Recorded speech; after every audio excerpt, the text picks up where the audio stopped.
Welcome to Poets and Thinkers, the podcast where we explore the future of humanistic business leadership. I'm your host, Ben, and today I'm speaking with Nando Costa.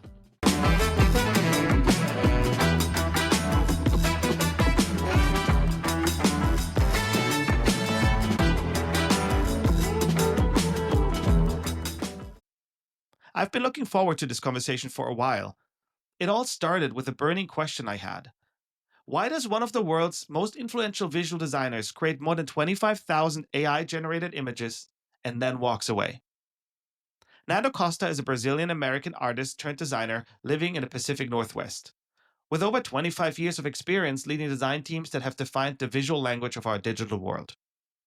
Through his work at Microsoft, Google, and ServiceNow, Nando has shaped how billions of people experience technology brands. And our collaboration over the years has been incredibly inspiring. At Microsoft, Nando and I worked closely together as we helped craft the company's new design language. Before that, Nando led some groundbreaking work on the company's mixed reality experiences HoloLens. Later, at Google, he led design outreach for the material design team, and today he directs a team of designers at ServiceNow working on their Horizon design system. But it's Nando's journey with generative AI that revealed something unexpected about the future of human creativity. And I'm thrilled to get the opportunity to explore this topic with him today. Beyond his corporate achievements, Nando is an artist at heart, one who dove headfirst into the world of generative AI when the tools first emerged, only to discover something troubling about our relationship with instant creativity. His experience pushing the tools from Midjourney to GPT, creating thousands of AI images, led him to a profound realization. The friction and struggle we try to eliminate from the creative process might be exactly what makes art meaningful.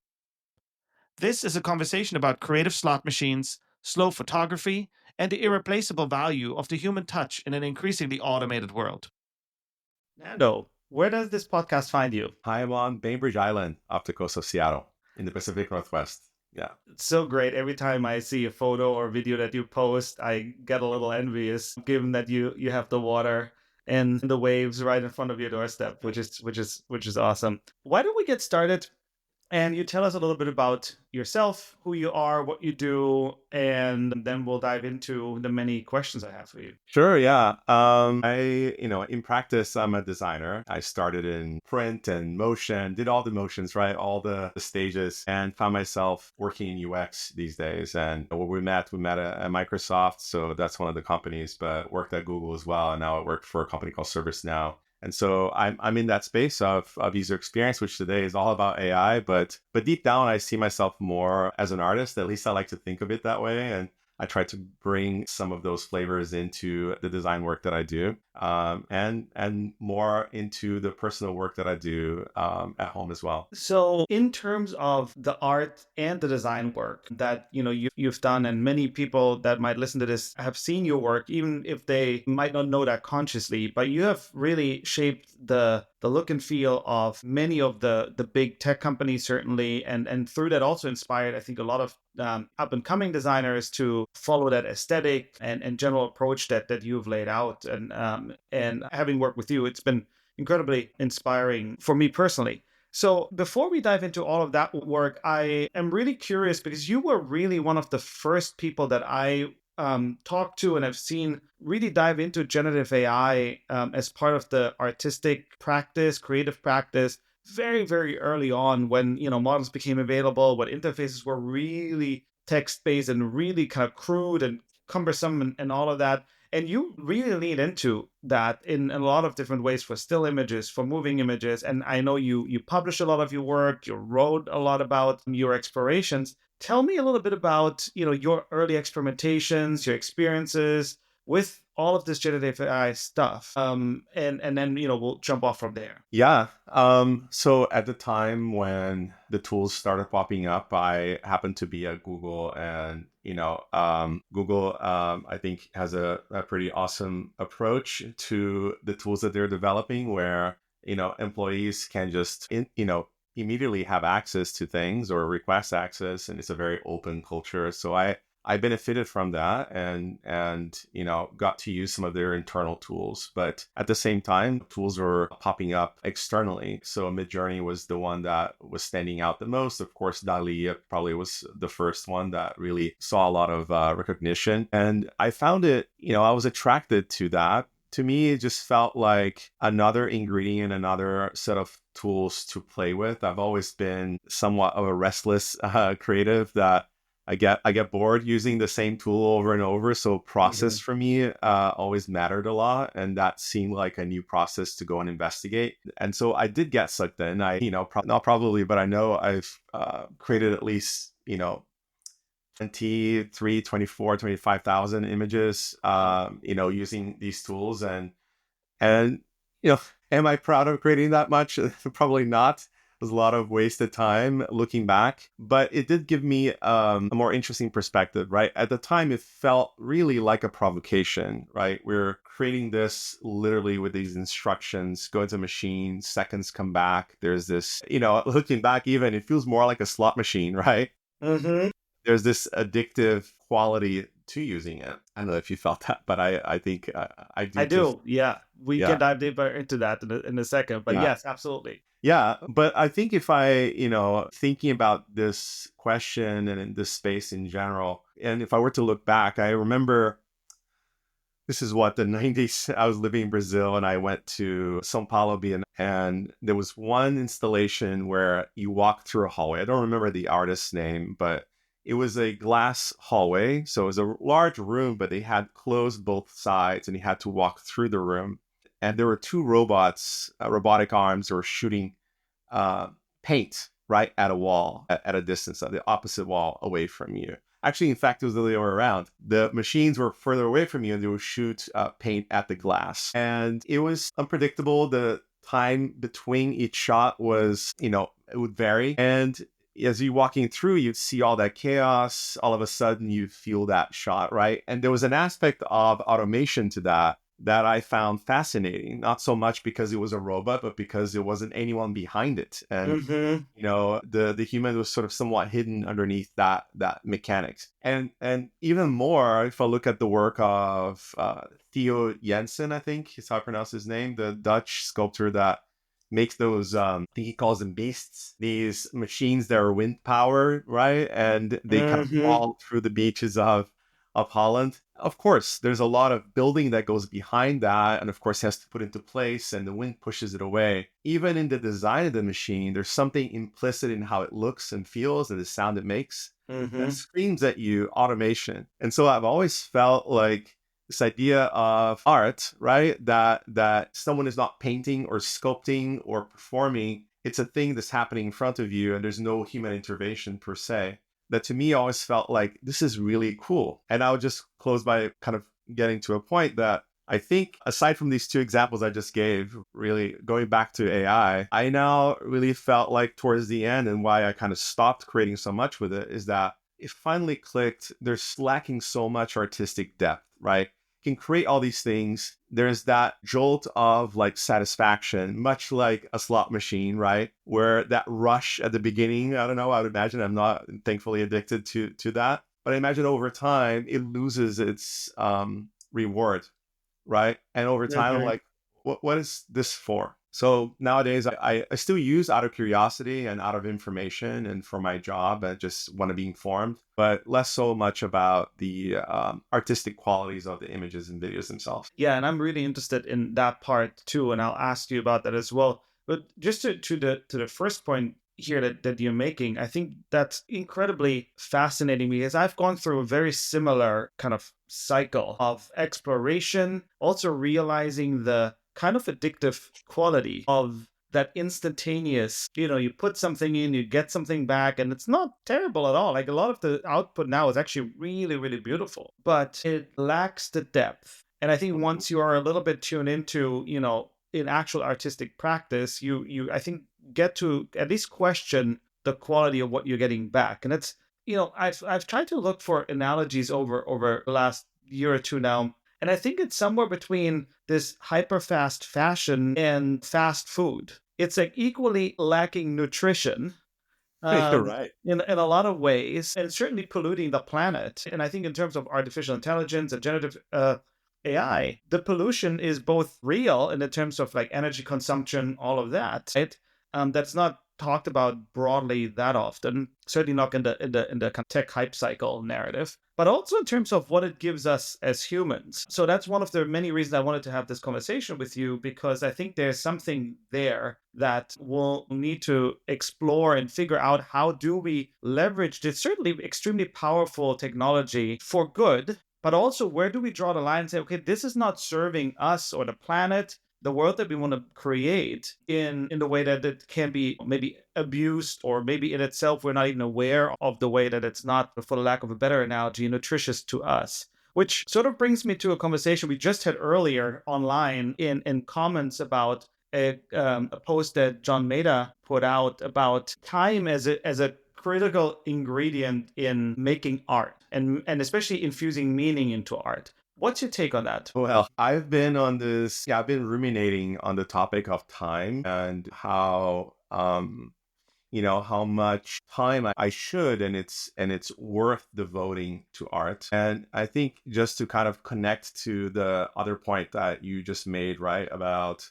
generative AI sort of being uh, polluting the world and not really sort of checking some boxes. I think at the human level, like for people, right? You'd argue that design is there at the most basic level to solve problems, right?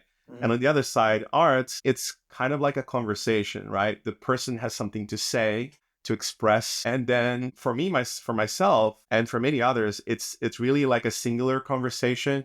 You don't care that other people even see it, but often it is nice for it to be a conversation too, for other people to then reinterpret what it is that you created, and then it ignites some kind of conversation or emotion reaction. And I feel that nowadays, if you think, what is Gen AI really doing, right? Let's not talk about agentic and agents, but just generative in general. What is it doing? Well, it's saving corporations more money, right? At the end of the day, is there a problem that's actually saving? Sure, we can go deeper into, the impacts of it may have in healthcare or in some other areas, but up to now, and especially in the creative world, it's there to just create more mass content and then save a buck, right? And so if I think more about now, the practice of design and the practice of art and then the role of time, I very much want to claw back all that time and invest into people doing thoughtful work.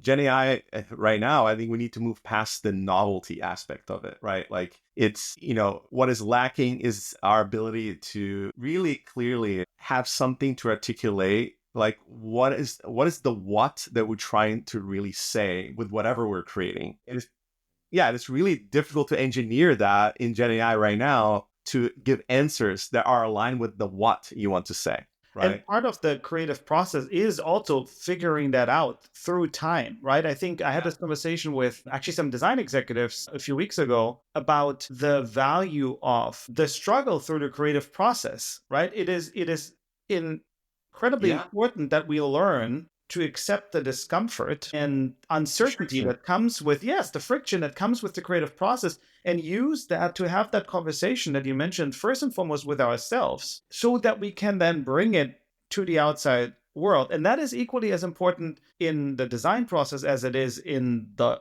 artistic process, I would say. That part of kind of wrangling with the problem, wrangling with, the potentially best solution, or in the art, in art more in terms of where you really want to take the art. And that short circuiting that, or trying to get a shortcut through that, might feel initially right, as you say, because there's a capitalistic incentive. There's also potentially a biochemical incentive, because it feels so good to just get that feedback, really quickly, Quickly. that we don't realize how important it is for us as humans, because we've been making art and expressing ourselves through art for tens of thousands of years, probably since the very early beginnings of humanity. So that conversation is actually really important in the light of this incredible deployment of this technology. Yeah, and I've always felt like, what to me at the purest level, on this level we've been talking about, right, the most like humanistic basic level, to me the act of creating always felt like my time and my energy went into something. And on the other side of that equation, something materialized and came out. And so you could really see how your effort went into the final outcome of that piece, right? Whatever it is, whether it's for design or art, it doesn't matter, music, it doesn't matter what it is that you're creating. There's this clear sort of equation of time and energy and to a certain extent experience, right? And know-how of tools or whatever, craftsmanship. But on the other side, there's that equation. Now there's this little reward button. You click, click, click, click, click, click, and in the end comes out this thing. And we're trying to equate to the same kind of effect when really it cannot be measured the same way. 100%. And, what this brings me to, I wrote 2 years ago, I think, I wrote this essay on authentically human. And part of that is a kind of philosophic exploration around a Buddhist concept of the 8 bodies, where basically the concept outlines or describes that when we make something, we basically leave a part of ourselves in the work that then connects to other humans that interact with it. And that, I think, widely can apply to anything that we make. It can be a very functional tool, and it can be a piece of art. And I think what I find so interesting is in the context of generative AI, there's this very dominant narrative of well, it's just a tool and it's just going to make everything better and more efficient and this and that. But on the other hand, I think we need to have more conversations about what you were saying in terms of what does this say about us? How can I actually say something that's actually important or worth saying? And is part of the saying what I need to say also going through a process that isn't just clicking a button, right? And that time and that energy and that thought that gets infused or not, right, actually makes a really big difference in the way it actually impacts the world. Yeah, and I think what you're saying connects me to this other important aspect to consider, which is we may not be really truly realizing all the impact that we are going to have, right? That we're shaping right now on how future generations will engage with all these things, right? How they're going to learn, how they're going to express in art, and how they're going to create design, and how they're going to communicate, right? It has so many ripple effects, and we don't yet know what those, what the outcome will be. Well, right now we're thinking, well, this will revolutionize everything for the better or for worse. That's something I think it's worth, pausing, putting some brakes, or at least being hyper aware of along the way. So that's something I'm definitely attuned to. I agree. And it brings me to one of the notes actually made when you and I spoke last, where you said, we're all feeling our way through it. And I would probably put a little asterisk on the all, because I think there's certainly a lot of people that are feeling their way through it, but not everyone. And in fact, I think a lot of people actually are thinking their way through it without feeling their way through it. And that's probably the distinction. And the reason I made that note was I would love to hear your thoughts on maybe a bit more explicitly, because it's sort of already kind of transpired through what you said. But, what do we need to look for in how this feels, right? Because at the end of the day, we're making this technology and should be making it to serve humans and serving humanity as a whole. So what do we need to look for what are you looking for when you explore, does this feel right, or what doesn't sit well with me? Yeah, well, I think there's so many specifics here, right? Like, so let me for now put away the fact that ChatGPT has definitely replaced search for me, right? Like I don't crack open a browser and search for anything anymore. I had, for instance, an interaction with an attorney for something personal just the other day, and literally every recommendation that he gave me, I had already checked off by consulting ChatGPT ahead of time, right? I'm thinking this is clearly, at least at the level that he's this operating, the job that he's performing, easily kind of replaceable for a day-to-day person, a small needs here and there for an issue like a consumer affairs or something you bought, or whatever, some guidance you may want to have. 100%, like that you will see the value right away. When it comes to how it can replace creativity, I think it's not entirely easy to put a finger on it. I don't actually have the quote right here, but I did read an article that popped out the other day. The Microsoft research had some insights around the impacts of generative AI in the workplace and how it made people less prepared for eventualities and how they weren't as kind of on their feet and be able to react as instinctively as they did before, it seemed like people were more dependent on asking a machine to kind of reason over a problem, right? And so now, if we get even more specific, and I think more about imagery, videos, or photos, it's been on my mind definitely because I have a lot of acquaintances and friends that are photographers, and probably it's one of the most disrupted Mm-hmm. areas of Gen AI, right? Because somebody can say, well, I need a photo of a beautiful landscape. Right. Do I pay hundreds of dollars, thousands of dollars, or tens of thousands of dollars for something custom for my brand? Or do I want to go click, click, click, and then you get 10,000 iterations, you pick one or 10 or Yeah. 20 for a few bucks? Well, to me, it actually really matters the story behind, right? Mm-hmm. The looking of the many portfolios, the seeing and understanding what drives each photographer and their journey to get there, and then the seeing of their process. I know a few. There's a person that lives across the street from me, actually has a camper. He goes out, takes out, scouts locations, camps over many days, finds the right moment at the right time, captures it, fine tunes it in his studio. Like, there's this process behind that Mm-hmm. the whole making of it, that the fact that there's an actual physical place, there's some idea, there's a reaction in the moment, there's the experience of the weather and having to sleep over. Those things to me go such a long way to say, wow, to me, it does value. The fact that I can't get it instantaneously for Yeah. $5 is not as important as the human interaction and the process that that person went through. Mm-hmm. And I feel the same way for CG imagery, Yeah. right? The fact that a 3D artist will like craft a shape, put into place light, texture, shade, and then animate, to me, it matters so much more. And so, but I know that I'm the exception. And at least right now, right? And especially for those running businesses and they think 100K versus, $10. What would I choose for one process or the other? Not everyone can afford the 100K. So how do we craft, a process for valuing all that Mm-hmm. image creation that has existed for so long, at odds with when it's at odds with a machine with a shiny button that you can press and get something a second later. And I think that the nuance or the spectrum that you just painted for the decision making, I think is probably where we need to end up and develop really good kind of methodologies and mechanisms around, because there are some situations where it might actually totally make sense to rely on a trustworthy system that can create imagery also that hasn't pirated anyone's content, right? Like, so it's ethically well done and it allows companies to create beautiful images. At Yeah. the same time, though, also acknowledging that there is something really profoundly human about the process that you described of scouting a location, taking a photo,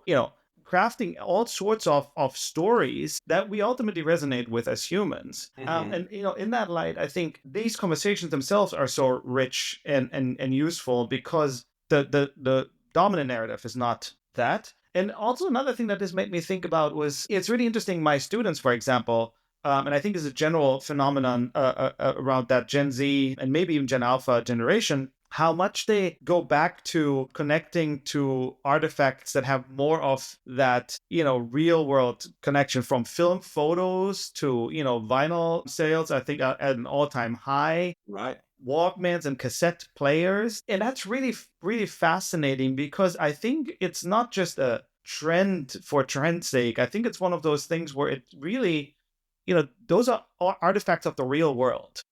Mm-hmm. And I think as humans, we crave that. I know you have a daughter who's, I think, getting ready not too long from now to go to college, and also as an artist. What do you hear, see, observe from that next generation? Well, what was interesting right away is that, especially at the height of the moment when I was fully consumed by Gen AI, she instantly recoiled at it. She's like, Wow. this is not for me. And none of my friends really appreciate any of this. And so she was very quick to react in a way that she has no interest. Now, years have passed, still no interest, still feeling just as strongly about that. And I do agree with you. Like, I moved from really relying religiously on Spotify, which I still use when I'm in the car and all that, but to actually investing in a more serious, vinyl setup. And it's the ritualistic aspect of listening to music or doing other things, right? The ritual, I guess, Mm-hmm. consuming and creating things feels a lot more, exciting. I mean, as silly as trading a recipe, right? Do I want to go to a tool like ChatGPT or even online and saying, I grabbed that recipe from some random person I've never met? Or would I value more if in a conversation with someone, they said I just cooked something incredible and they give me their recipe, right? Like, to me, that has a stronger value associated with it. Mm-hmm.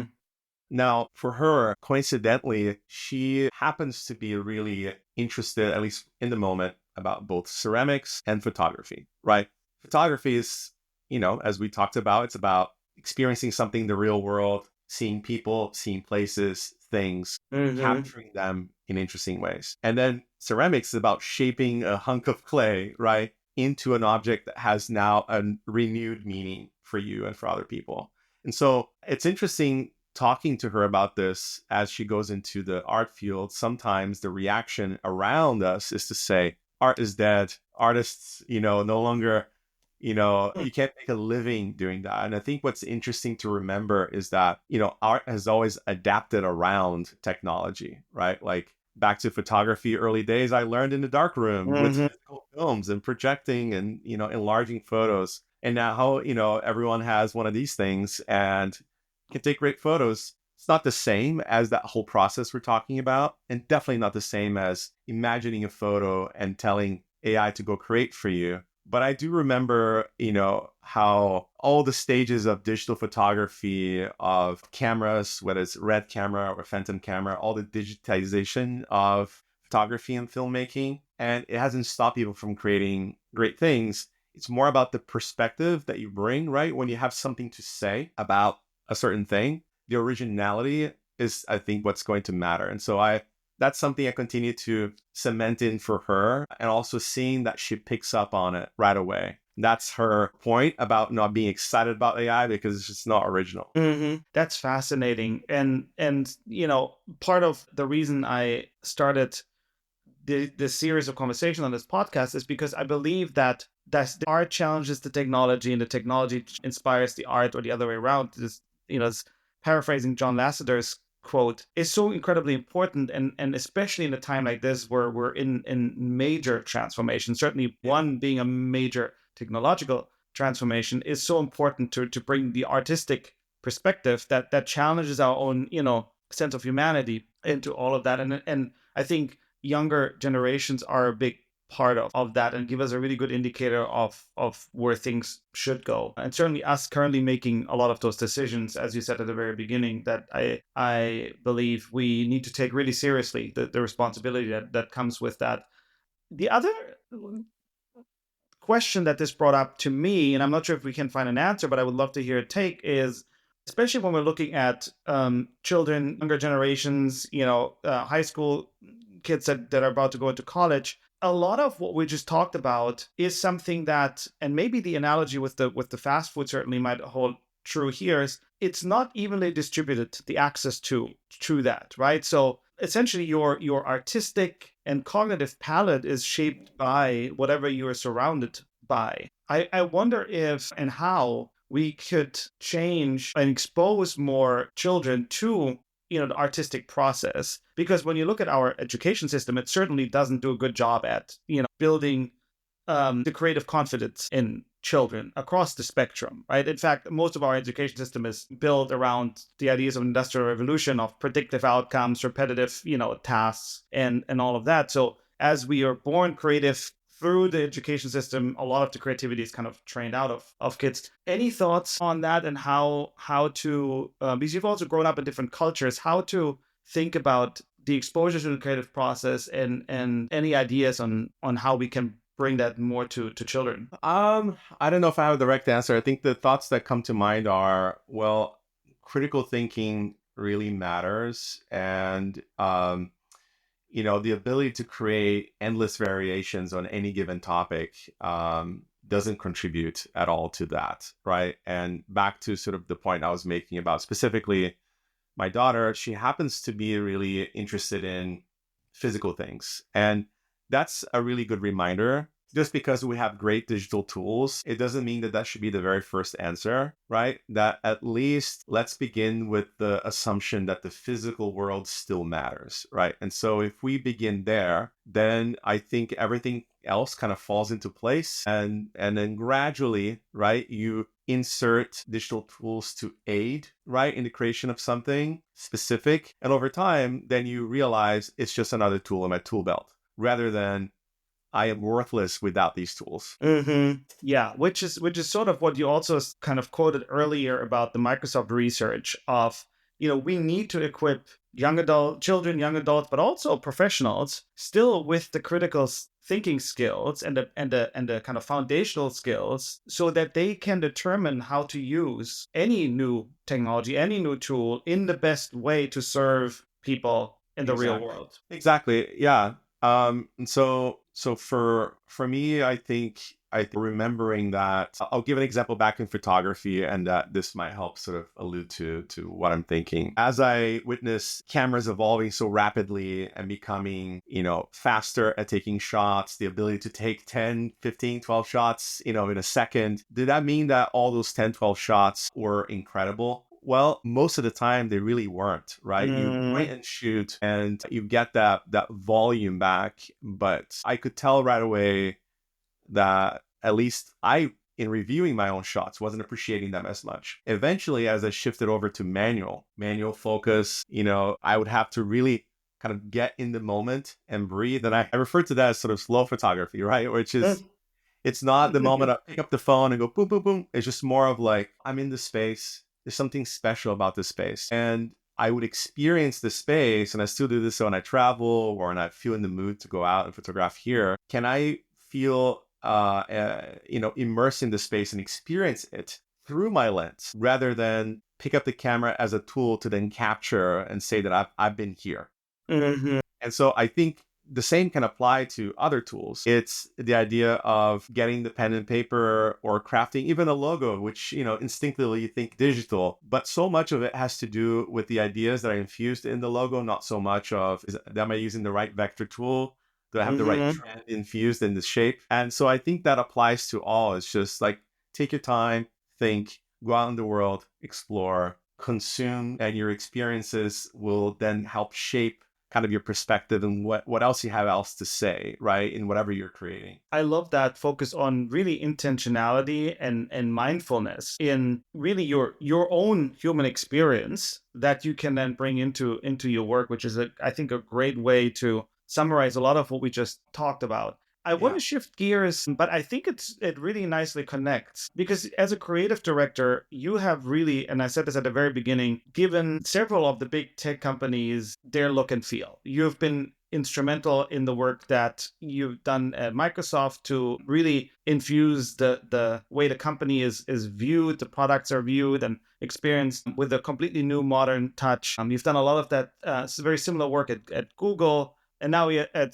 ServiceNow. So you really have, with your work, with your creative work, shaped and reshaped the relationship that people have with those brands. Now, basically picking up from your last point, how do you believe that branding and brand work has to evolve in this world where really a lot of the artifacts can be so, I guess, soulless and can be just produced, as we just discussed at length, with the push of a button? How does the brand work have to change? What stays the same, but also what are the things that you foresee will have to drastically change? Well, first of all, I should say thank you for saying those words, but I would be the first one to definitely want to recognize all of the artists, right, that I got a chance to work with. What I was really proud of the work that we were doing specifically at Microsoft was the fact that it was very much artist-led, right? It was about curating specific partnerships for whichever problem we wanted to solve, like whatever story we wanted to tell, whatever feeling we wanted to evoke, right? So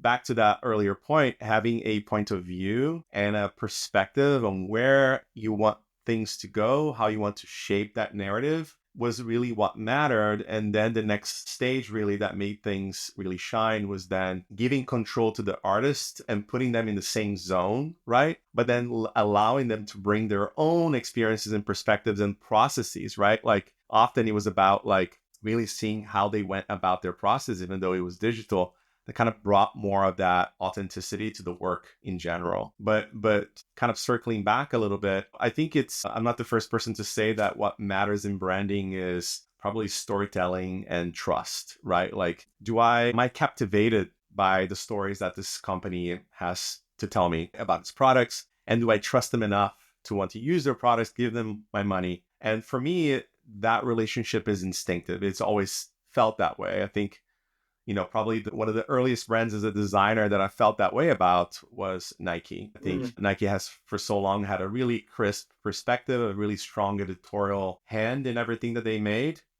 And so I felt good about those two things about their brand. But nowadays with AI, right, it has the ability to generate so much content at scale. It's going to be important more than ever that sort of branding and having that perspective has a role to play in the process, because when everything can be synthesized to just like a little push of a button, right? It's authenticity that's going to matter most, right? Having a point of view into not just what has been created, but sort of like, why did you create this? And then for me specifically matters also how you created this, right?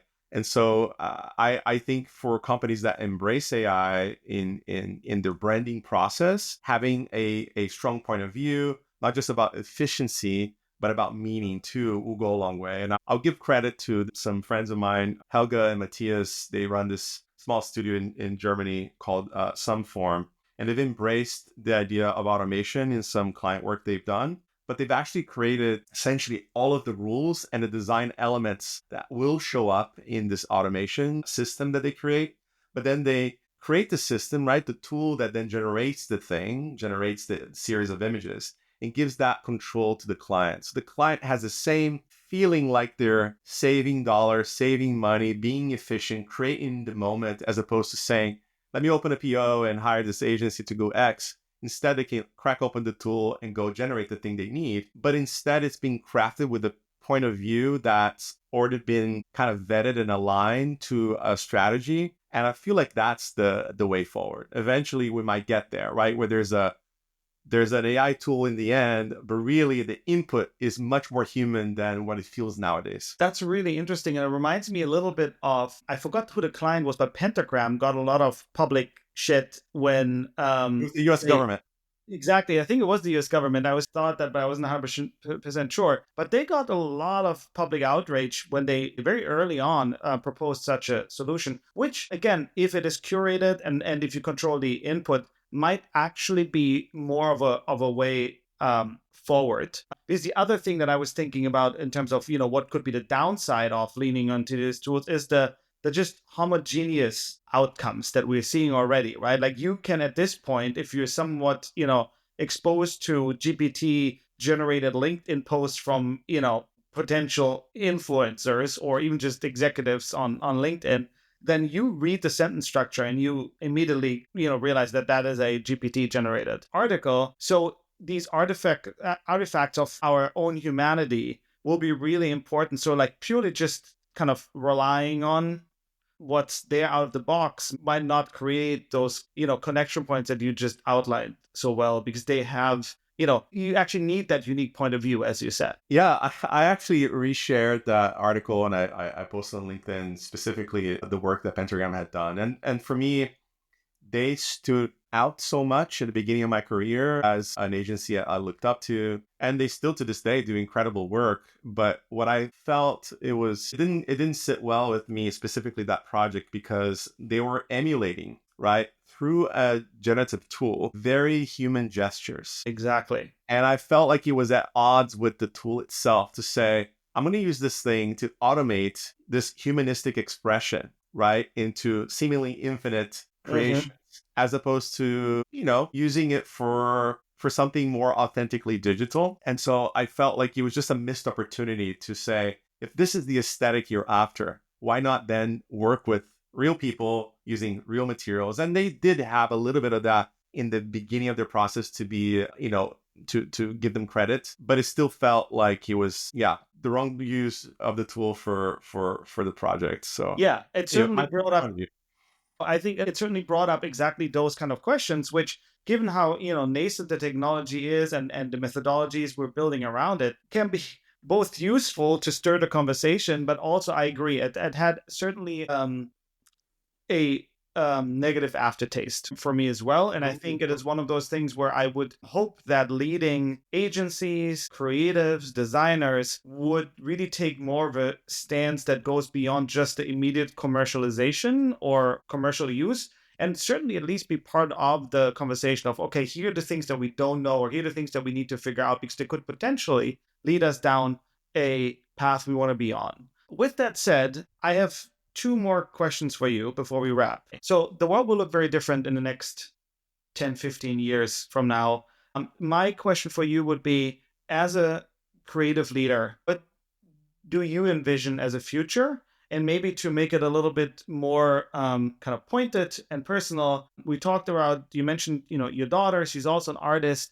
What advice would you give the generation of future artists that your daughter is part of to lead into that future? So what future do you envision, and what advice would you give that next generation of artists to lead into that future? Well, I think it's difficult to imagine a future where we don't have AI infused into everything. It's just a new reality we live in. Right now, it doesn't feel very much it's at the center of every interaction. So clearly, I think what we're all not holding our breath, but it's currently what keeps me excited in the space of UX is sort of like, how are we going to shape that? If applications, the way we see them today and interact with them today are dead, what's the next version of that, and how can we contribute to that? So that excites me a lot. But I like to think that we don't lose the value of slow and thoughtful work. And when we say slow, often we say, okay, if it's slow, why is it even valuable? Well, I would recommend you read this book, Slow Productivity.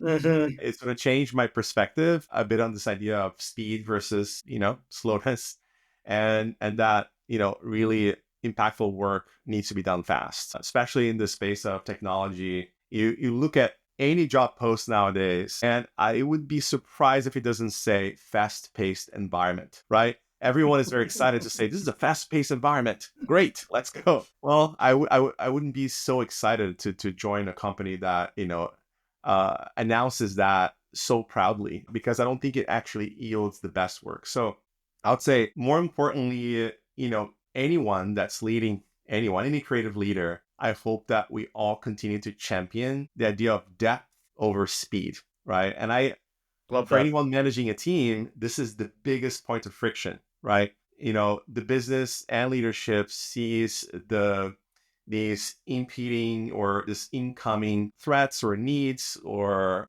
pressures. And the instincts is to say, we need to move faster. I would argue is we need to do fewer things, right? So the idea of like, let's focus on fewer things of high quality, to me, is still what gets me excited and up in the morning.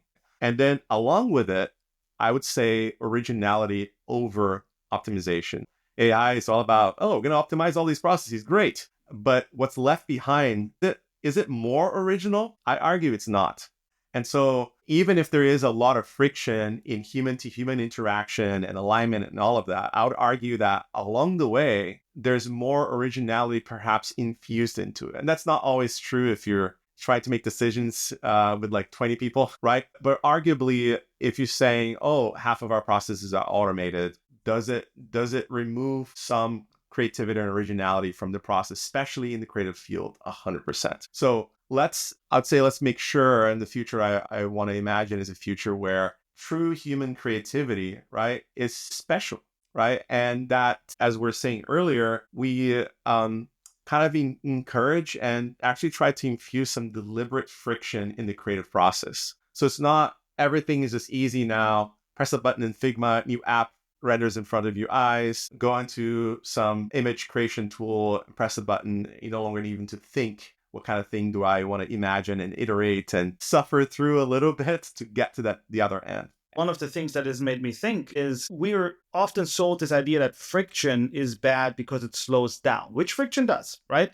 But friction is also necessary to propel us forward, right? Because if there's no friction, there cannot be any movement, right? There cannot be any traction. And I think that perspective that you just pointed out, I just want to highlight that I think is so critical, almost a counter narrative, which is so important for the creative process and to drive originality. Yeah, most definitely. I think it's easy to think that the word, friction is just something bad and you need to remove away from it, from your process. But I would argue that in this particular case, we want to kind of embrace it further. We want to be more deliberate about it. And I'm actually seeking friction right now away from work, right? In my own creative explorations, like the idea of creating a painting and waiting for layer over layer to dry over many, many, many, many days. So weeks later, you might have an image that you're happy or not with, right? I want that more. So, and that's how I stay balanced, is to say, cool, at work is about removing friction. Outside of work is really about infusing it. But I do think that there's room for even corporations to actually ensure that our products, right, that really are shipped at scale, have a certain degree of friction. And then lastly, I would say, like, for my daughter, I think what I would kind of double down on what I said earlier, the physical world still matters, right? Like, it matters that you put those physical influences, your personal influences, into something that people can experience. And it's difficult to say, how can you do that digitally? Well, not everything is digital. And in fact, I would like to move away somewhat to our dependency on everything being digital these days. The fact that we're talking over this tool right now, yeah, sure, we're across the country from each other. That's helpful. And that really allowed us to have this conversation.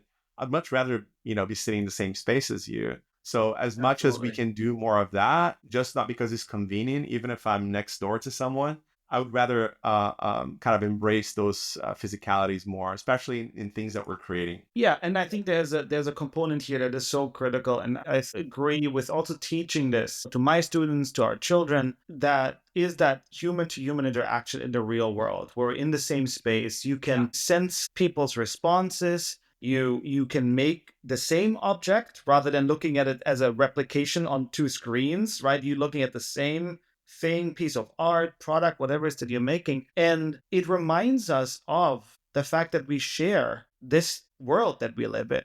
And, Exactly.